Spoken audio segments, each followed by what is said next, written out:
الله نحمده ونستعينه ونستغفره ونعوذ بالله من شرور أنفسنا ومن سيئات أعمالنا من يهده الله فلا مضل له ومن يضلل فلا هادي له وأشهد أن لا إله إلا الله وحده لا شريك له وأشهد أن محمدًا عبده ورسوله أما بعد فإن خير الحديث كتاب الله وخير الهدي هدي محمد صلى الله عليه وسلم وشر الأمور محدثاتها وكل محدثة بدعة وكل بدعة ضلالة وكل ضلالة في النار فأعوذ بالله السميع العليم من الشيطان الرجيم بسم الله الرحمن الرحيم يا أيها الذين آمنوا اتقوا الله حق تقاته ولا تموتن إلا وأنتم مسلمون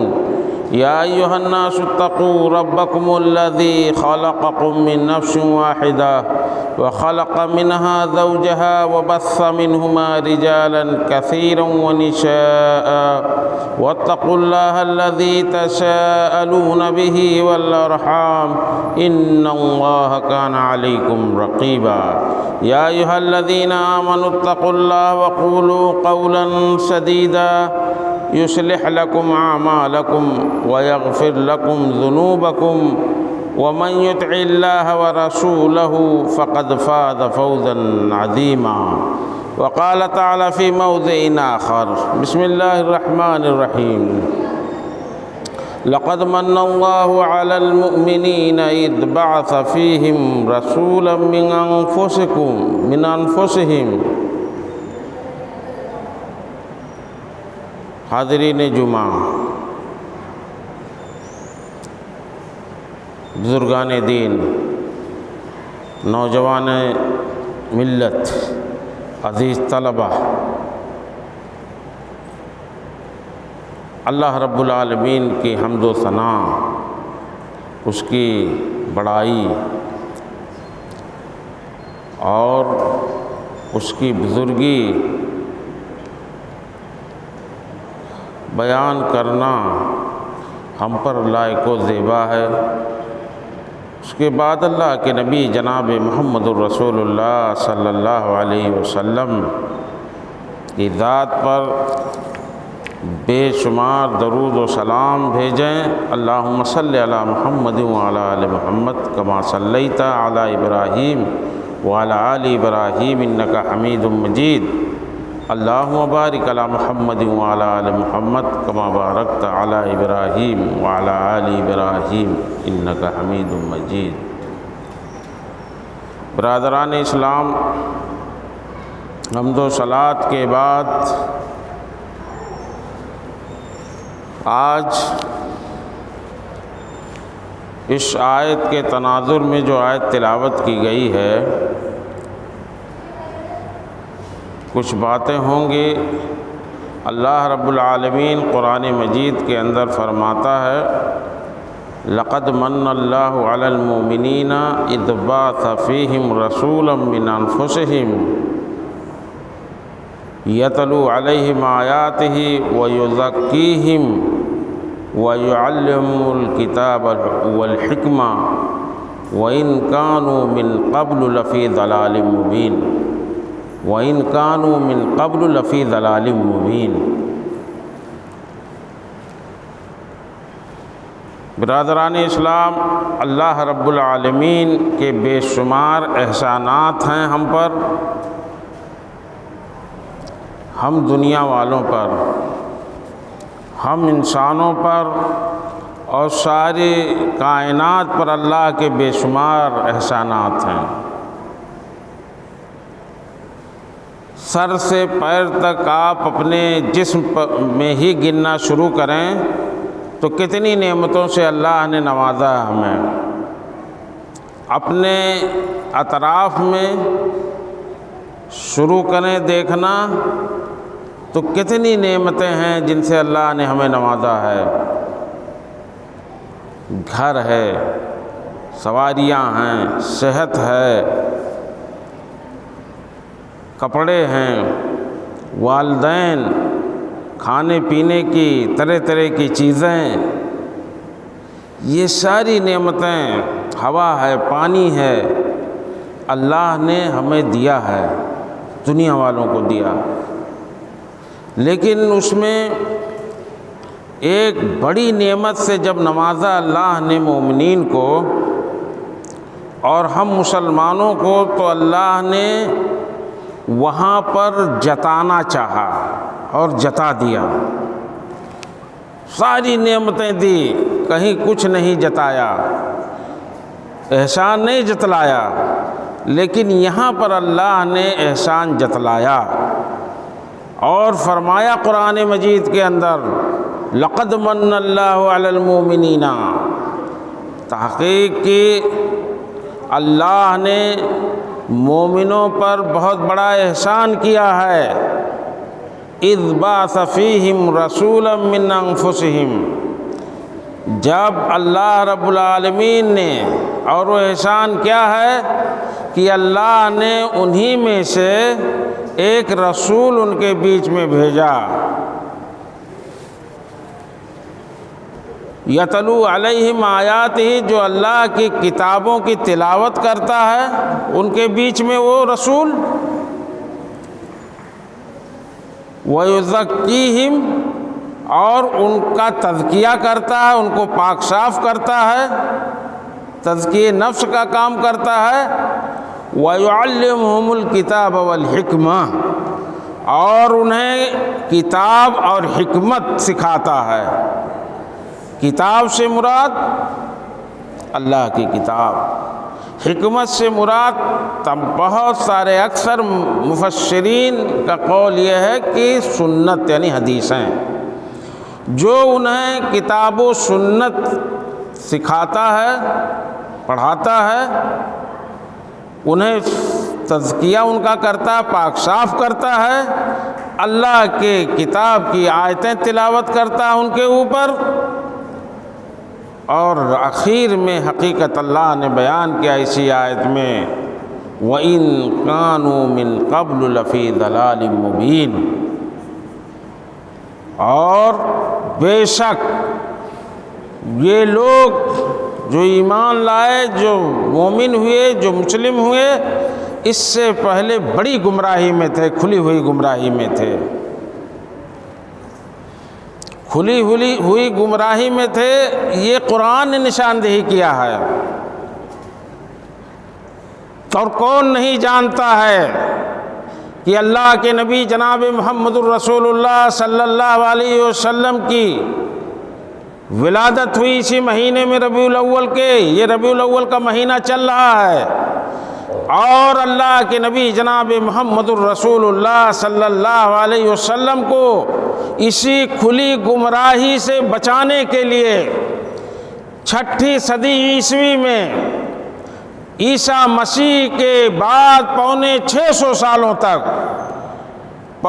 6 صدیاں گزر گئیں، 575 برس، 6 صدیاں تقریباً، کوئی نبی نہیں آیا تھا، کوئی رسول نہیں آیا تھا، گمراہی سر چڑھ کے بول رہی تھی، تبھی تو قرآن کہتا وَإِن كَانُوا مِن قَبْلُ لَفِي ضَلَالٍ مُبِينٍ، اس سے پہلے تم لوگ بڑی کھلی گمراہی میں تھے۔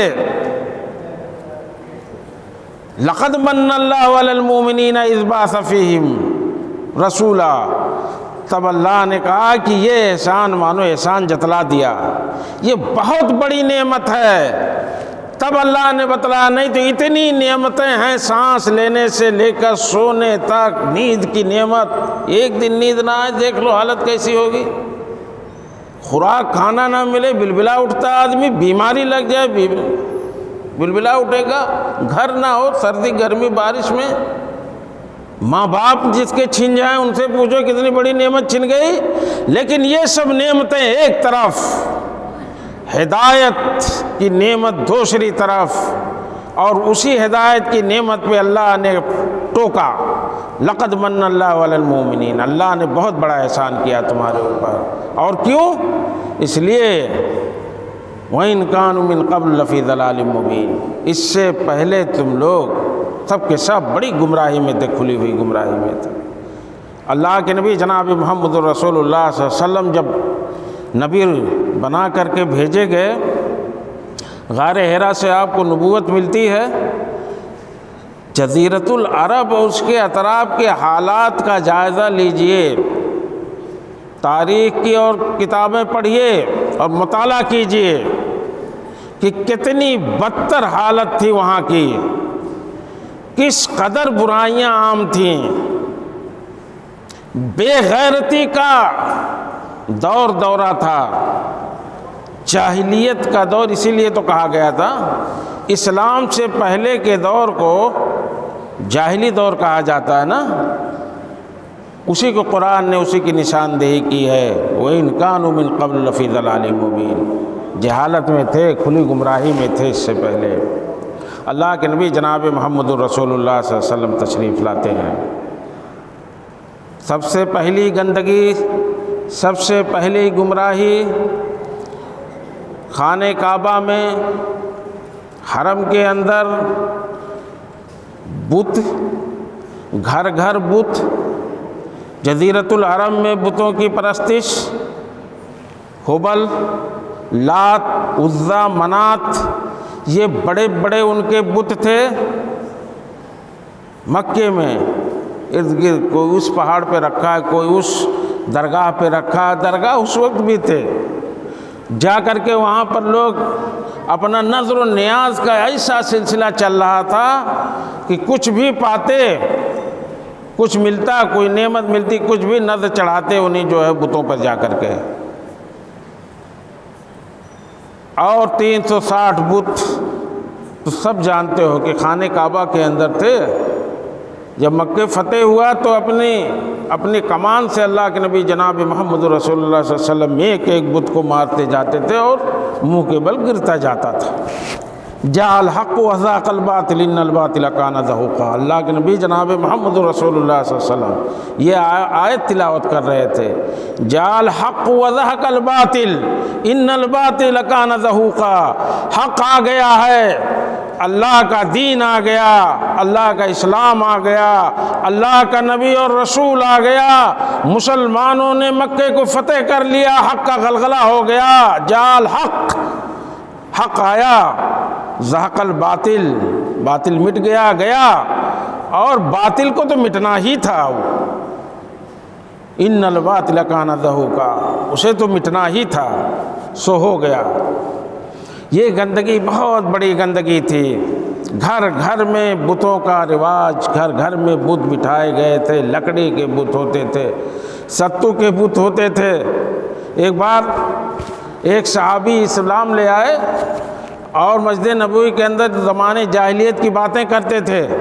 انہوں نے کہا کہ ہمارے بت نے سب سے زیادہ ہمیں فائدہ پہنچایا، ہمارے بت نے ہمیں جاہلیت میں جب ہم اسلام نہیں لائے تھے بڑا فائدہ پہنچایا۔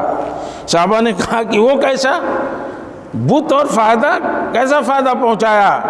کہا اس لیے کہ میں نے ستو گھول کر کے جب وہ سوکھا تو اسی کا میں نے بت بنایا تھا، اور جب قحط سالی پڑی میرے گھر میں کھانے کے لیے کچھ نہیں رہا، تب میں اس کے ایک ٹانگ کو توڑا، اس کو کھایا، پھر کچھ نہیں تھا، پھر دوسرے ٹانگ کو توڑا، پھر جب کھانے گھٹا تیسرا ٹانگ توڑا، چوتھا ٹانگ توڑا، اور اس طرح سے پورے اس کو اپنے گھر میں جو میں بت بٹھایا تھا جاہلیت میں اس کو میں کھا گیا۔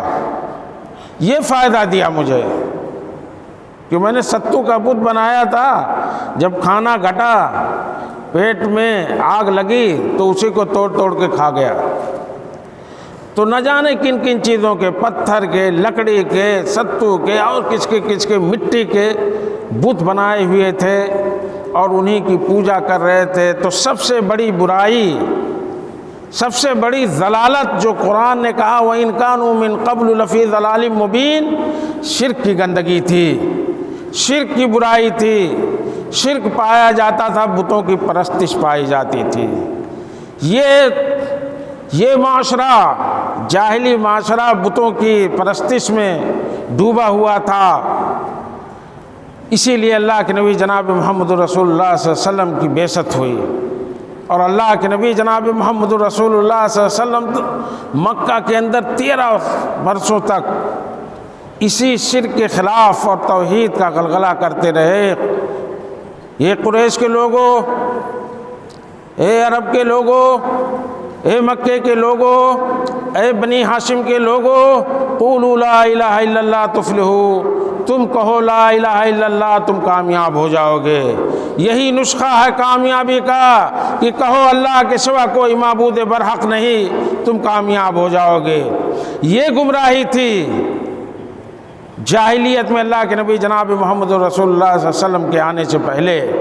دوسری گمراہی، زناکاری اس قدر عام تھی اور اخلاقی طور پہ اتنی بے غیرت ہو گئی تھی وہ قوم کہ ان کے گھروں میں ایک ایک بیٹی اور بہن کے ہاں 10 لوگ، 20 لوگ، 50 لوگ آیا کرتے تھے۔ اماں عائشہ رضی اللہ تعالیٰ عنہ بیان کرتی ہیں، آپ کی روایت ہے، صحیح بخاری کی روایت ہے کہ جاہلیت میں جو نکاح ہوتا تھا، جو رشتہ ہوتا تھا، شادیاں جو ہوتی تھیں وہ 4 طرح کی ہوتی تھیں۔ ویسے بہت اور 10 طریقے جو ہے اور لوگوں علماء نے بیان کیے ہیں کتابوں میں، لیکن بخاری کی جو روایت اماں عائشہ کی اس میں 4 طرح کی شادیوں کا ذکر انہوں نے کیا ہے۔ کہا کہ ایک طریقہ تو یہ جس پر ہم لوگ آج ہیں، اور وہ اشراف ہوتے تھے، بہت کم لوگ تھے، وہ بہت کم لوگ تھے۔ وہ ولی کو پیغام دیتے تھے، ولی کی رضامندی ہوتی تھی، مہر دیتے تھے، اور اس کے بعد جو ہے ایجاب و قبول ہوتا تھا، اور اس طرح سے رشتہ بنتا تھا۔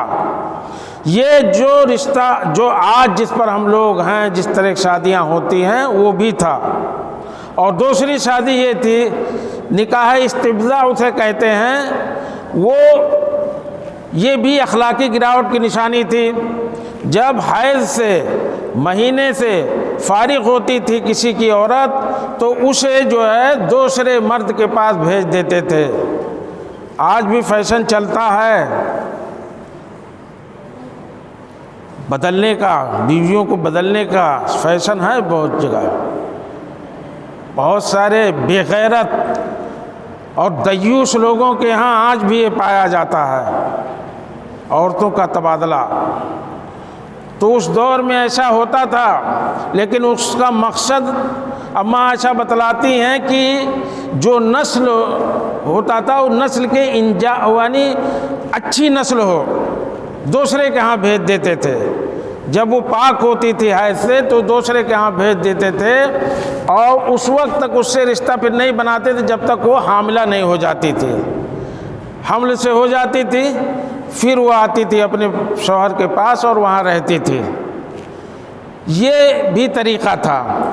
اور تیسرا طریقہ بے غیرتی کا اور شادیوں کا یہ تھا، انتہائی بے غیرتی کا، کہ 10 یا اس سے کم لوگ ایک عورت کے پاس جاتے تھے، رشتہ بناتے تھے، اور جب وہ عورت حاملہ ہوتی اور بچہ دیتی تو ان 10 کو اکٹھا کرتے۔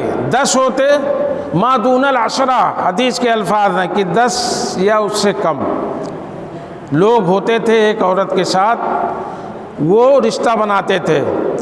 جب حمل سے ہوتی اور پھر بچہ پیدا ہوتا تو 10 کو اکٹھا کرتی، اور وہ عورت جس کو کہہ دیتی کہ یہ لڑکا تیرا ہے، تو پھر اسے اس کی جرات نہیں تھی کہ وہ انکار کر پاتا کہ میرا لڑکا نہیں ہے، اسے قبول کرنا پڑتا، اسے اس کو اپنا لڑکا ماننا پڑتا تھا۔ یہ دستور تھا تیسرا۔ اور چوتھا دستور یہ تھا کہ کچھ عورتیں ایسی ہوتی تھیں جو اپنے گھروں پر نشانیاں لگائے ہوتی تھیں، جو اپنے گھروں پر جھنڈا لگائے ہوتی تھیں، کسی طرح کا بھی علم ہوتا تھا جھنڈا، اور اس کا مطلب یہ عرب کے لوگ سمجھتے تھے کہ جس کو خواہش ہو وہاں جائے۔ الفاظ ہیں حدیث کے، ہن البغایا، وہ بد کردار عورتیں ہوتی تھیں، بد چلن عورتیں۔ بغایا بہت گندا شبد ہے ہمارے یہاں، وہ عورتیں وہ ہوا کرتی تھیں بد چلن، ان کے یہاں جھنڈا لگا ہوا کرتا تھا۔ پھر وہ جب لوگ پتہ نہیں کتنے لوگ آتے جاتے تھے، اور جب وہ حمل سے ہوتی پھر بچہ جنتی تو لوگوں کو اکٹھا کیا جاتا، جتنے سمبھاوت لوگ ہوتے ممکن لوگ کہ یہ لوگ آئے تھے اکٹھا کیا جاتا۔ پھر نہ کوئی یہ کہہ پاتا کہ میرا لڑکا ہے، نہ وہ عورت ہی کہہ پاتی، وہ بدچلن عورت جس کے پاس 50 سینکڑوں لوگ گئے ہوں، وہ کیسے بتاتی کس کا لڑکا ہے؟ تو قیافہ شناس اس دور میں ہوتے تھے۔ قیافہ شناس وہ بچے کو اور لوگوں کو، جو بھیڑ جمع ہوتی تھی بے غیرتوں کی، ان بے غیرتوں کو اور اس بچے کو دیکھتے تھے اور اس کے بعد فیصلہ لیتے تھے کہ ہاں یہ فلاں کا لڑکا ہے، یہ فلاں کا لڑکا ہے۔ کیونکہ قیافہ شناس ایک تھا مکے میں، اور زید بن حارثہ رضی اللہ تعالیٰ عنہ اور ان کے والد حارثہ دونوں ایک چادر کے اندر سوئے تھے، چہرہ ڈھکا ہوا تھا، اور زید کو اللہ کے رسول کا بیٹا کہا جاتا تھا، منہ بولے بیٹے تھے، کیونکہ حارثہ اللہ کے نبی صلی اللہ علیہ وسلم کے غلام تھے اور زید جو ہے ان کے لڑکے تھے حارثہ کے۔ تو جب اللہ کے نبی صلی اللہ علیہ وسلم نے نبوت کا دعویٰ کیا، لوگوں نے الزام تراشی میں، آج بھی الزام تراشیاں چلتی ہیں، نبی تک کو نہیں چھوڑا گیا، کہا کہ زید تو انہی کا بیٹا ہے، محمد کا۔ یہ کفار کہتے تھے، مشرکین کہتے تھے، اعداء اسلام کہتے تھے۔ وہ قیافہ شناس گزر رہا تھا، اس نے دیکھا ایک چادر کے اندر باپ بیٹے سوئے تھے، تو پیر دیکھ کر کے دونوں کا پیر دیکھا، پیر کھلا ہوا تھا، تو اس نے کہا کہ یہ دونوں ایک باز سے ہیں، باز سے ہیں، یعنی اس میں ایک باپ ہے اور ایک بیٹا ہے۔ اللہ کے نبی جناب محمد رسول اللہ صلی اللہ علیہ وسلم کو بڑی خوشی ہوئی اس وقت، مکہ کے لوگ موجود تھے، منہ پہ دھان رکھو تو لاوا ہو جائے، شرمندہ ہوئے۔ ایک قیافہ شناس نے کہا کہ یہ دونوں باز سے ہیں، یعنی یہ پیر اور یہ پیر، ہاں ایک باپ کا ایک بیٹے کا ہے۔ اللہ کے نبی صلی اللہ علیہ وسلم پر جو غلط الزام لگایا کرتے، بہتان، اللہ کے نبی صلی اللہ علیہ وسلم بہت خوش ہوئے۔ تو وہی قیافہ شناس آتے تھے اور پھر اس بھیڑ کو دیکھتے، اس بچے کو دیکھتے، اور پھر اس میں ایک آدمی کا تعین کرتے کہ یہ تمہارا نطفہ، تم اس کو لے جاؤ۔ یہ بد کرداری تھی، یہ بے غیرتی تھی جاہلیت میں، کہ 10 لوگ ایک عورتوں کے ساتھ تعلقات قائم کرتے تھے۔ اس سے حد ہو جاتی تھی کہ کتنے لوگ جاتے تھے پتہ ہی نہیں ہوتا تھا، جھنڈا لگا رہتا تھا، اور قیافہ شناس کو آنا پڑتا تھا کہ بچے کی پہچان کے لیے کہ کس کا لڑکا ہے۔ یہ بے غیرتی اسلام سے پہلے جاہلی دور میں جب اللہ کے نبی صلی اللہ علیہ وسلم رسول بنا کر کے بھیجے گئے، یہ بے غیرتی پائی جاتی تھی، یہ برائی پائی جاتی تھی۔ دوسری برائی یہ ہے، اسی کو قرآن نے کہا وَإِن كَانُوا مِن قَبْلُ لَفِي ضَلَالٍ مُبِينٍ، دیکھو اس سے پہلے بہت بڑی گمراہی میں تھے، کھلی ہوئی گمراہی میں تم لوگ تھے۔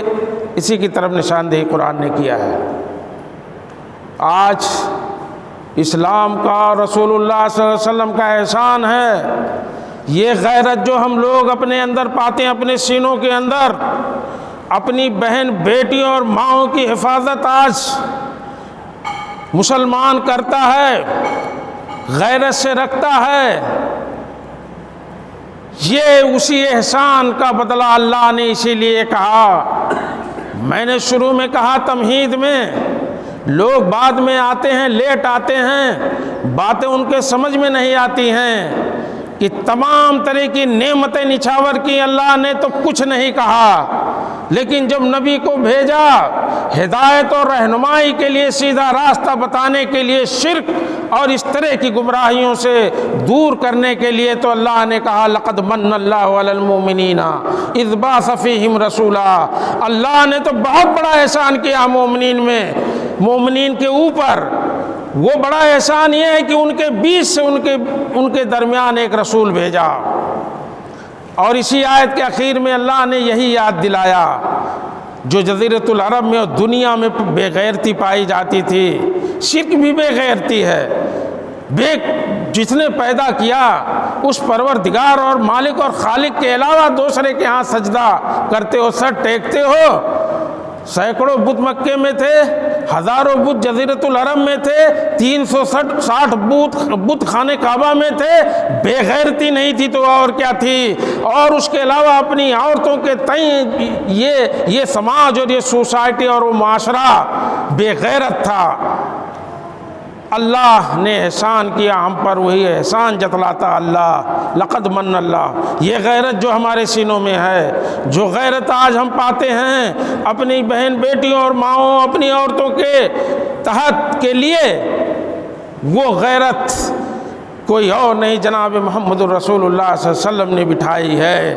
اماں عائشہ کہتی ہیں تمام طرح کی شادیوں کو اسلام نے ختم کر دیا، اور آج جو رشتہ جس پر ہم ہیں، وہ جو طریقہ سے بعض لوگوں میں، کچھ لوگوں میں پایا جاتا تھا جاہلیت میں، اسی کو قائم رکھا، اسی کو ثابت رکھا اسلام نے۔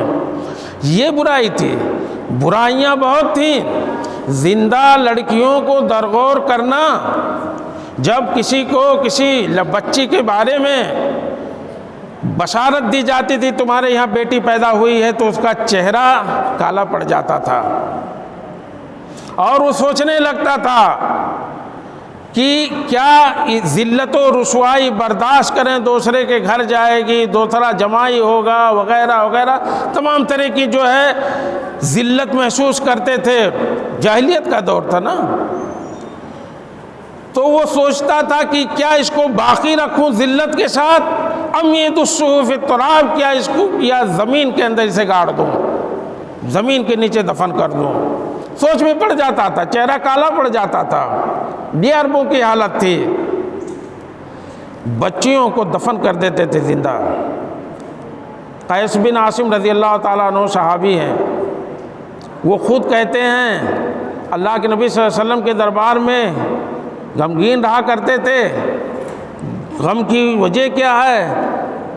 سرور کائنات نے پوچھا، کہا اللہ کے نبی صلی اللہ علیہ وسلم بہت خراب کام مجھ سے اسلام سے پہلے ہو گیا ہے، میرے پاس بڑی بچیاں تھیں، کسی روایت میں 12، کسی میں 13 کا ذکر ملتا ہے، کسی میں 8 کا، کہ ہم نے ان سب کو دفن کر دیا۔ جاہلی غیرت تھی جاہلیت کی، اس کے تحت ہم نے اپنی بچیوں کو اپنے ہاتھ سے دفن کر دیا۔ کبیدہ خاطر رہتا ہوں، اسلام لانے کے بعد ہدایت ملی ہے، اس کا رنج دل میں ہے۔ اور ایک بچی بچ گئی تھی، اللہ کے نبی، میں چلا گیا تجارت کی غرض سے، بیوی حاملہ تھی، جب لوٹ کے آیا تو بیوی سے کہا کہ وہ بچہ کیا ہوا جو تمہارے پیٹ میں تھا؟ اس نے کہا کہ پیدا ہوا، مرا ہوا، مردہ، دفن کر دیا، بات ختم ہو گئی۔ لیکن کہہ رہے ہیں کہ بچی پیدا ہوئی تھی، تمام بچیوں کو میں زندہ درگور کرتا تھا، اس لیے میری بیوی ڈری کی اس کو بھی مار ڈالیں گے اپنے ہاتھ سے، تو وہ میکے بھیج دی، ننیال میں بھیج دی، وہیں پلتی بڑھتی رہی، اور وہ بچی پلی بڑی بالغ ہو گئی، اور عرب کی خوبصورت ترین بچیوں میں سے ایک بچی ہوئی۔ جب ایک بار بلوغت کے ایام میں اپنی ماں سے ملنے آئی تو میں نے اس کو دیکھا، تو میری بیوی نے کہا کہ میں نے جھوٹ بولا تھا آپ سے کہ کہیں آپ اس کو بھی نہ مار ڈالیں، اس لیے میں نے اپنی بچی کو بچانے کے لیے ننیال بھیج دیا تھا۔ اس کے کہا کہ میں سوچتا تھا اس کو باقی رکھوں، کیا کروں، رشتے تمام آتے تھے، خوبصورت ترین بچیوں میں سے ایک بچی میری تھی عرب کے۔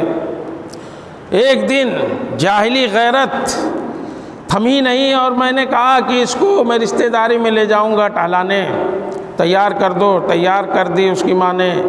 میں لے گیا جنگل کی طرف، اور جب میں نے گڈھا کھودا اور کھودتا رہا تو میری بیٹی کہتی تھی کہ ابو یہ گڈھا کیوں کھود رہے ہو؟ کیا اس میں مجھ کو ڈالو گے اس گڈھے میں میرا کپڑا خراب ہو جائے گا۔ ابھی وہ کپڑے کی حد تک جانتی تھی بیٹی، وہ نہیں جانتی تھی کہ باپ ہے میرا مجھے مار ڈالے گا۔ لیکن جاہلی غیرت، اسلام سے پہلے کی بے غیرتی، وہ سوچتے تھے کہ ہمارا کوئی داماد ہوگا۔ قبیلے کا راج چلتا تھا وہاں پر، کوئی مستقل اور مرکزی حکومت جزیرۃ العرب میں نہیں تھی۔ البتہ ایران میں، روم میں، حبشہ میں چلے جائیں، نجاشی کی بڑی بڑی سلطنتیں تھیں، لیکن یہ صحرا کا علاقہ جہاں پانی نہیں ہوتا تھا، جہاں پہاڑ اور ریت ہوا کرتے تھے، وہاں زندگی گزارنی بہت مشکل تھی۔ یہ انہی بدوؤں کا کام تھا جو ریوڑوں کے پیچھے چلتے تھے اور جہاں پانی ملتا تھا وہاں قیام کر لیتے تھے۔ تو یہاں کوئی مستقل اور مرکزی حکومت نہیں تھی جس کا قانون چلتا، قبیلوں کا قانون چلتا تھا، اور ایک قبیلہ دوسرے کے یہاں، اور پھر اس طرح سے بچیوں کو تو بے غیرتی محسوس کرتے تھے، وہ اپنے غیرت کے خلاف سمجھتے تھے۔ انہوں نے کھود کر کے اور اس گڈھے کے اندر اپنی بچی کو ڈال دیا، کہا تھوڑا ماٹی گراتا رہا، میری بیٹی چلاتی رہی، اے ابا جان میرے ساتھ کیا کر رہے ہو؟ اے ابا جان مجھے اکیلے اس جنگل میں چھوڑ کے چلے جاؤ گے؟ کہا وہ کہتی رہی، اللہ کے نبی اور میں پورا مٹی چڑھا دیا اور اس بچی کو اس میں چھوڑ کے چلا آیا اور مر گئی اس میں۔ یہ چیزیں ہیں جو ہمیں تکلیف دیتی ہیں اللہ کے نبی صلی اللہ علیہ وسلم۔ اسی کی طرف قرآن نے اشارہ کیا ہے، وَإِن كَانُوا مِن قَبْلُ لَفِي ضَلَالٍ مُبِينٍ، اس سے پہلے کھلی گمراہی میں تم تھے، تم لوگ کھلی گمراہی میں تھے اس سے پہلے۔ لَقَدْ مَنَّ اللَّهُ عَلَى الْمُؤْمِنِينَ، اتنی سی بات سمجھو کہ اللہ نے کہا کہ بہت بڑا احسان اللہ نے کیا رسول بھیج کر تمہارے بیچ میں۔ وَإِن كَانُوا مِن قَبْلُ لَفِي ضَلَالٍ مُبِينٍ، اس سے پہلے کھلی گمراہی میں تھے۔ یہی گمراہیاں تھیں، باپ بیٹی کو مار ڈالتا تھا، بیٹوں کو صرف زندہ رکھتا تھا، بیٹے ان کا مدد کرتے تھے، قبیلوں کے بیچ میں جنگیں ہوا کرتی تھیں، ان میں لڑتا تھا باپ کے شانہ بشانہ، وہ باپ کے ساتھ تجارت کرتا تھا، باپ کا کام کاج سنبھالتا تھا، تو بچوں کو زندہ رکھا جاتا تھا اور بیٹیوں کو درگور کر دیا جاتا تھا، زندہ دفن کر دیا جاتا تھا۔ اسی کی طرف قرآن نے اشارہ کیا ہے کہ وَإِذَا الْمَوْءُودَةُ سُئِلَتْ بِأَيِّ ذَنبٍ قُتِلَتْ، قیامت کے دن کو یاد کرو جب ساری چیزیں فنا ہو جائیں گی، اور وَإِذَا الْمَوْءُودَةُ سُئِلَتْ، اس دن زندہ درگور بچی سے سوال کیا جائے گا، بِأَيِّ ذَنبٍ قُتِلَتْ، کس گناہ کے پاداش میں تمہیں قتل کیا گیا تھا، کیوں قتل کیا گیا تھا تمہیں؟ یہاں پر استعارہ ہے، اس بچی کا ذکر تو کیا گیا قرآن میں، قرآن کی جامعیت دیکھیے، اس مجرم سے سوال کرنا مقصود ہے جس نے اس کو زندہ دفن قتل کیا تھا، اس مجرم سے بات پرس ہوگی۔ وَإِذَا الْمَوْءُودَةُ سُئِلَتْ، بچی سے سوال کیا جائے گا کس جرم میں قتل کیا گیا، لیکن مقصود وہ ہوگا وہ مجرم جس نے اس بچی کو زندہ قتل کر دیا گیا تھا، اس ننھی منی بچی کو جو ابھی پیدا ہوئی تھی یا کچھ بڑی ہوئی تھی، چلنے کے لائق ہوئی تھی، اس کا کیا گناہ تھا؟ یہی گناہ تھا کہ وہ بچی تھی۔ یہ جاہلیت کا زمانہ تھا اور یہ جاہلیت کا دور تھا جس کی طرف قرآن نے اشارہ کیا ہے۔ بے پردگی عام تھی، ازواج مطہرات کو کہا گیا بعد میں، اور مسلمانوں کی عورتوں کو وقرنا فی بیوتکنا ولا تبرجنا تبرج الجاہلیت الاولی، اپنے گھروں کے اندر وقار اور عزت اور اطمینان کے ساتھ عورتیں بیٹھیں، مومن عورتیں۔ جاہلیت کی طرح سے پہلے جس طرح سے جاہلیت میں عریانیت تھی، بے پردگی تھی، اس طرح سے بے پردگی مت کرو۔ میرا جسم میری مرضی نہیں چلے گا اسلام میں، یہ نعرے اگر دنیا کے علاقوں میں، یورپ، امریکہ اور ان دیوسوں کے ہاں اگر یہ لگائے جاتے ہیں نعرے میرا جسم میری مرضی، اسلام اس کی اجازت نہیں دیتا ہے۔ اپنے گھروں کے اندر اگر بے پردگی ہے تو قرآن کہتا وقرنا فی بیوتکنا، اپنی بیٹیوں بہنوں اور ماؤں کو ان کو اپنے گھروں میں وقار کے ساتھ عزت کے ساتھ بیٹھنے کے لیے کہو، اسلام یہی کہتا ہے۔ بے غیرتی زناکاری جو جاہلیت میں تھی وہ معاشرہ اسی کو ختم کرنے کے لیے، اسی سماجی برائی کو ختم کرنے کے لیے اسلام آیا تھا، یہ نہیں چلے گا اسلام کے اندر۔ شرک کی گندگی تھی وہ نہیں چلے گا، بے پردگی تھی نہیں چلے گا، جوا کھیلتے تھے لوگ، جوا کی محبت اور شراب کی محبت عام تھی، یہ بھی ایک برائی تھی جاہلیت میں۔ یہاں تک کہ شروع اسلام کے اندر شراب کو منع نہیں کیا گیا، اس کی برائیاں بیان کی جاتی تھیں کہ ان دونوں میں نفع تو ہے، انما الخمر والمیسر والانصاب والازلام رجس من عمل الشیطان، یہ تو آخر کی آیت ہے، لیکن اس کا تو کیا جاتا کہ اس کا برائی بہت زیادہ ہے، اس سے بچنا چاہیے وغیرہ وغیرہ۔ مدینے میں آئے اللہ کے نبی صلی اللہ علیہ وسلم، پوری قوم ڈوبی ہوئی تھی شراب کی لت میں، جوئے کی لت میں۔ اب یہ کہا جا رہا ہے کہ لا تقربوا الصلاۃ وانتم سکارى، دھیرے دھیرے محبت بیٹھ گئی تھی دل میں نا شراب کی، نشے کی، تو دور کیا جا رہا دھیرے دھیرے۔ پہلے برائی اس کی بیان کی گئی شراب کباب کی، پھر یہ کہا گیا کہ دیکھو جب نماز کی حالت میں ہو، نماز میں آؤ تو نشے کی حالت میں نہ ہو، اس کے بعد میں کرو نشہ، لیکن نماز میں آؤ تو نشہ کر کے مت آؤ۔ دھیرے دھیرے دور کیا گیا، لیکن جب آخر میں یہ آیت نازل ہوئی انما الخمر والمیسر والانصاب والازلام رجس من عمل الشیطان فاجتنبوہ، کہ دیکھو یہ جوا، یہ شراب اور یہ تیر سے جو تم لوگ وہ پھال پتا کرتے ہو، یہ تمام چیزیں یہ گندگی ہے، رجسن گندگی ہے، من عمل الشیطان، شیطان کا یہ کام ہے، فاجتنبوہ، قرآن نے کہا اس سے بچو، اس سے دور ہو جاؤ۔ یہ امر کا صیغہ ہے اور امر وجوب کا تقاضا کرتا، واجب ہو گیا، فاجتنبوہ، مسلمانوں کوئی گنجائش نہیں بچی، اس سے دور رہو۔ یقین مانو مورخین لکھتے ہیں کہ مدینے کی گلیوں میں جیسے بارش ہوتی ہے اور پانی بہتا ہے، اس طرح سے شراب بہہ رہا تھا، شراب بہہ رہا تھا، لوگوں نے اپنے مٹکے پھوڑ دیے جس میں شراب رکھے تھے، توڑ دیے۔ ایک ہفتے تک مدینے کی گلیوں میں شراب کی بو آتی رہی، شراب کی بو آتی رہی مدینے کی گلیوں میں۔ وہ پاک نفس جس کو اللہ کے نبی صلی اللہ علیہ وسلم نے جن کی تربیت کی تھی، وہ اس سے دور ہو گئی۔ آج اگر شراب کی لت ہے، آج جوئے کی لت ہے، آج جو ہے زناکاری کی لت ہے، اگر آج بے پردہ ہماری عورتیں ہیں، اگر لوگ آج شرک و بدعات میں مبتلا ہیں مسلمان، تو پھر نبوت اور رسالت اور اللہ کے نبی صلی اللہ علیہ وسلم کے مبعوث کرنے کا کیا مقصد ہے؟ کچھ نہیں حاصل ہوا، کچھ نہیں حاصل ہوا۔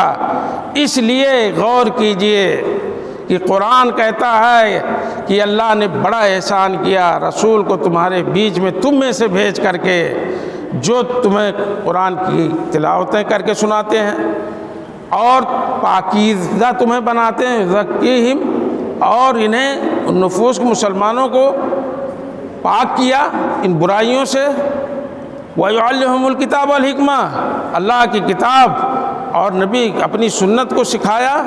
وَإِنْ كَانُوا مِنْ قَبْلُ لَفِي ضَلَالٍ مُبِينٍ، یاد رکھو کہ اس سے پہلے بہت بڑی گمراہی میں تھے۔